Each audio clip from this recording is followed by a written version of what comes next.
Neglomission on and on. If I did not do, did not pursue, if I looked the other way and brushed on by and heard not the agonized cry, if I closed my ears, shut my heart, and for the bettering of it all I did not take part, then for shame and shame there be. If that was me, there is no pity fitting. If I have done nothing wrong but neglomission, my sin of inaction, neglect and omission, I'll take my case lost, bow my head and walk on down and seal my story, ready to be laid to guilt, guilty found I deserve no more. If I have taken such a course, let not myself to goodness' force. Any claim of righteousness would be poor if I have closed that opportunity's door. If I be such, it's not deserved for me to wish for another easy day, even though I'll take it when it comes my way. Yes, I am at peace, just waiting here, my old dog asleep, my cat in a curl, yet not deservedly so for far longer, not for far more. If I continue as before, let aphorisms brush the scales from my eyes. Let me know that consequences travel, ill winds blow far, what goes around comes around. The devil knocks on the door of those who care not for the pain and the poor. Mud splatters, trouble spreads, obduracy comes before the fall. A tear in the quilt, a stain on it anywhere, names the character of it all. The blind eye attracts the stone. Tall walls wall and more than they wall out.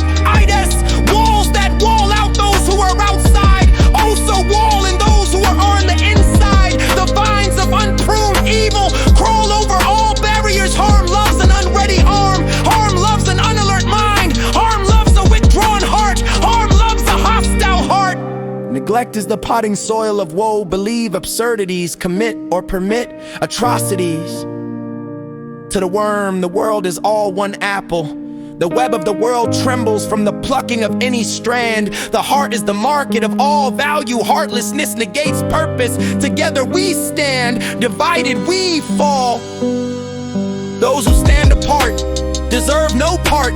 Generosity stimulates mutuality. The separate are likely to wither. We're all alone in the long winter. It is well to nurture rugged individuality, if remembered well and without confusion, that it is in major part a delusion. Inaction steals from the future. Do not feather your bed by plucking your neighbor's poultry. Good neighborhoods are made of neighbors who are good to each other. Always be prepared to offer a slice of your pie to some other who may happen by. No apple grows without a tree. For you and for me, that tree is community, and for some also family. No person living in a community may claim they made it all alone, as some victor self-enthroned, claiming to have gotten there without aid, claiming he or she is solely self-made. Hear ye, all ye, take heed to tend to only one's own kind or kin, leaves one bereft in times of surprising need, of resistance to fearsome foe and fiend, for lack of assistance from community and friend. Kindness of heart for heart's sake, the greatest rewards make to help others, to only help oneself, or to help only one's kind and kin, makes one a more likely foe and an unreliable friend. A nation that always puts itself first cannot be trusted to be first among nations. A great nation will be tolerant of faulty friends and fragile foes. Distance is a lame argument for turning a blind eye, for closing the heart to the hue and cry of those who suffer and those who die. Distance tempts hypocrisy, wrongs exposed to light suggests what is right. Ability imposes responsibility to act, but limits of capability. Knowledge that is inexact, ropes that cannot be pushed, inconstancies and pretenders who will ambush the unknowable shadows in the light. The turn of what fortuity might. Cruelties counted in memes, such as the end justifies the means. Novelties that cannot be foreseen, or rationalities that one cannot comprehend. Others' betrayals, reversals, and competitive circumventions require moderation of action in pursuit of intentions. None of these, however, make it right to ignore the plight, to give up the fight, to put aside aspiration, to rise to the true bliss. Humanitarian occasion, the penumbra of a kindness reaches beyond measure. Fortuity fills the proffered hand of the generous woman or man. Joy comes to those who practice it, melancholy to those who quit their journey of the heart. So abide or cast pithy isms aside, there are no odds in quitting, although perhaps some in admitting need